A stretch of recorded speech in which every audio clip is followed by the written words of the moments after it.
Sir నమస్కారం sir. నమస్తే. Sir YCP నాయకులు అరెస్ట్ కావడం జరిగింది సార్. నిన్న నందిగామ సురేష్ కూడా అరెస్ట్ అయ్యారు. మరి ఈ అరెస్టులు దేనికి కారణం ఏంటి? ఈ వరదలు సమీపిస్తున్న ఈ టైంలో అరెస్ట్ చేసినప్పుడు అంటే పబ్లిక్ నుంచి పెద్ద రెస్పాన్స్ కూడా రాదు. ఈ టెక్నిక్ ని ఫాలో అయ్యి కావాలని అరెస్ట్ చేశారని అంటున్నారు. అదే విధంగా జగన్మోహన్ రెడ్డి గారు కూడా విదేశాలకు వెళ్తున్నారు కదా! మరి ఈ టైంలో అరెస్ట్ చేస్తే వాళ్ళని ఆదుకునే వారు కూడా ఉండరు. మరి ఈ వ్యూహాలతోటి అరెస్ట్ జరుగుతున్నాయా? మరి ఈ అరెస్ట్‌కి గల కారణాలు ఏంటి సార్? మీరేం చెప్తారు దీని గురించి? యాక్చువల్‌గా మంగళగిరి కేంద్ర కార్యాలయం, తెలుగుదేశం కేంద్ర కార్యాలయం మీద దాడికి సంబంధించి కొంతమంది మీద కేసులు పెట్టారు. హ్మ్. వాళ్ళందరూ అంటే లేళ్ల అప్పిరెడ్డి, ఎమ్మెల్సీ దేవినేని అవినాష్, తలశిల రఘురాము, తర్వాత ఈయన నందిగం సురేషు, తర్వాత ఆయన ఎవరు రమేష్, జోగి రమేష్, ఇలాంటి వాళ్ళ మీద దాదాపు మొత్తం ఒక 68 మంది పైన కేసు పెట్టారు. సో ఇప్పటికీ కొంత అరెస్టులు కూడా జరిగాయి ఈ కేసులో. ఇప్పుడు వాళ్ళందరూ కూడా హైకోర్టులో ముందస్తు బెయిల్కి అప్లై చేసుకున్నారు. అందుకని హైకోర్టులో ఉంది కాబట్టి ఇప్పటి వరకు వాళ్ళ జోలికి వెళ్ళలేదు. ఇప్పుడు నిన్న హైకోర్టు వాళ్ళ ముందస్తు బెయిల్ని కొట్టేసింది. వాళ్ళకి బెయిల్ ఇవ్వడానికి హైకోర్టు నిరాకరించింది. అందువల్ల గ్రౌండ్ క్లియర్ అయిపోయింది. గ్రౌండ్ క్లియర్ అయిపోగానే ఇమీడియట్గా వీళ్ళు పోలీసులు రంగంలో దిగారు.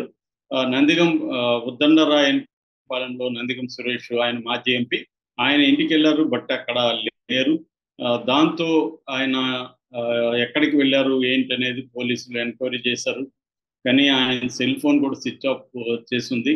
కానీ పోలీసులు ట్రేస్ చేయగలిగారు ఆయన్ని హైదరాబాద్లో మియాపూర్లో బంధువుల ఇంట్లో ఉంటే ఇక్కడ నుంచి పట్టుకుని ఈరోజు మార్నింగ్ మంగళగిరి పోలీస్ స్టేషన్కి తీసుకెళ్లారు. ఈరోజు కోర్టులో ఆయన్ని ప్రవేశపెట్టే అవకాశం ఉంది. ఆయన ఖచ్చితంగా జైలుకి పంపించే అవకాశం కూడా ఉంది.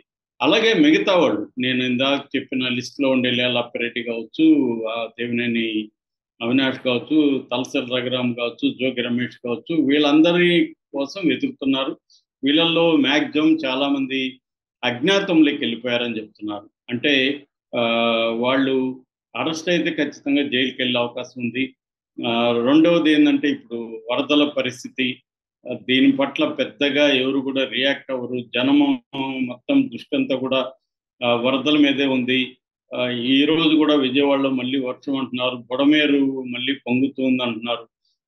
ఇటుపక్క మున్నేరు వాగు కూడా బాగా మళ్ళీ వర్షాలకి పెరిగే అవకాశం ఉంది. సో అందుకని ఇది రైట్ టైం అనేది చంద్రబాబు ఫీల్ అవుతున్నాడు. ఎందుకంటే ఒకవైపు జగన్ లండన్ వెళ్తున్నాడు. సో లండన్ నుంచి ఒక 20 రోజుల వరకు రాడు.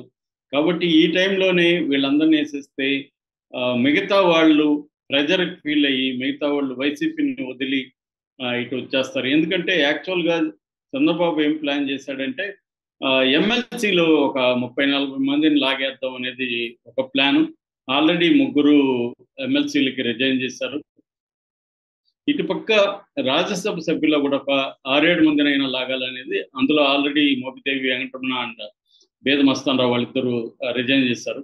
సో ఈ వ్యూహాన్ని చంద్రబాబు అమలు చేయడం కోసమే కేసుల్ని కూడా ముమ్మరంగా చేయగలిగితే, సో మనం వైసీపీలో ఉంటే కేసులు తప్పవు, జైలు తప్పవు అన్న సిగ్నల్ వాళ్ళకి వెళ్తుంది. దానివల్ల వాళ్ళు వితౌట్ కండిషన్స్ ఏమి పెట్టకుండా ఇటు బీజేపీలో కానీ ఇటు తెలుగుదేశం జనసేనలో చేరేదానికి వాళ్ళు ముందుకొస్తారు అనేది చంద్రబాబుకు ఉన్న పరిస్థితి. ఎందుకంటే చంద్రబాబుకు ఒక ప్రాబ్లం ఏంటంటే వైసీపీని వదిలి బయటకు వచ్చిన వాళ్ళకి కానీ పదవులు కానీ ఇస్తే చంద్రబాబుకి కూటమిలో ఇబ్బందులు ఉన్నాయి. ఆల్రెడీ కూటమిలో ఇటు బీజేపీ జనసేన ఇద్దరు కూడా అసంతృప్తిగా ఉన్నారు చంద్రబాబు పట్ల. ఎందుకంటే ఇప్పటి వరకు నామినేటెడ్ పోస్టులు వాళ్ళకేమీ ఇవ్వట్లేదు.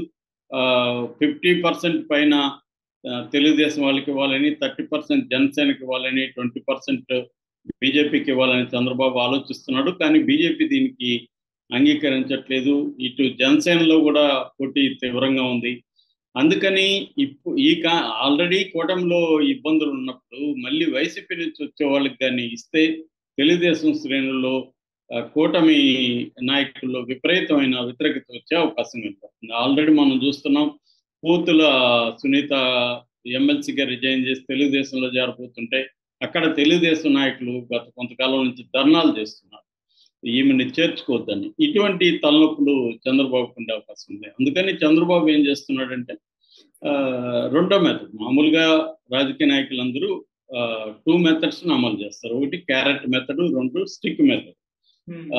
ఒక్కోసారి 2 కాంబినేషన్స్ కూడా ఉంటాయి. అంటే నేను చాలాసార్లు గుర్తు చెప్పాను క్యారెట్ అండ్ స్టిక్ అంటే ఏంటని.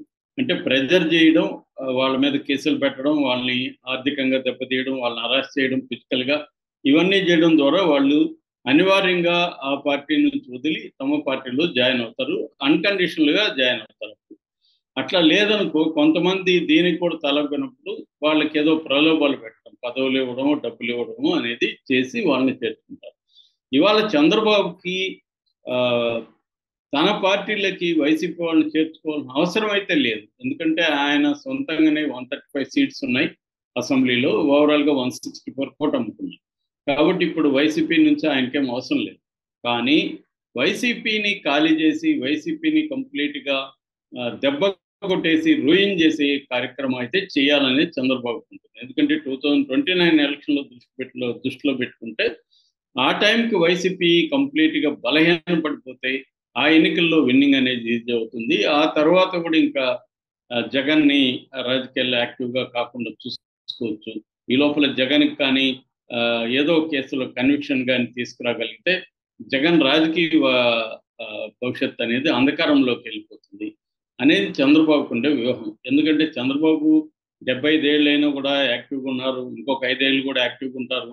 సో 2029లో కూడా తానే సీఎం అయితేనే లోకేష్కి ఇబ్బంది ఉండదు. లోకేష్ కానీ సీఎం అన్నాం అనుకో పవన్ కళ్యాణ్ తిరుగుబాటు చేసే అవకాశం ఉంది. పవన్ కళ్యాణ్ తిరుగుబాటు చేస్తే తెలుగుదేశం సింగిల్గా గెలుస్తుందో లేదో తెలియదు. సో అందుకని చంద్రబాబు ఆ ధైర్యం చేసే పరిస్థితి లేదు. అందుకనే బీజేపీలో కూడా చంద్రబాబు మోడీకి ఇప్పటికి కూడా లొంగి ఉండడానికి కారణం మోడీని గట్టిగా ఏ విషయంలోనూ నిలదీయడం కానీ, మోడీని ప్రెజర్ చేసి ఆంధ్రప్రదేశ్ ఫండ్స్ తీసుకురావడంలో కానీ చంద్రబాబు ఫెయిల్ ఎందుకు అవుతున్నా అంటే ఈ కారణం వల్లే. ఎందుకంటే ఆయన 2029లో కూడా ఇదే కాంబినేషన్లో ఎలక్షన్లకు వెళ్ళాలని చంద్రబాబు ఉండే ప్లాన్.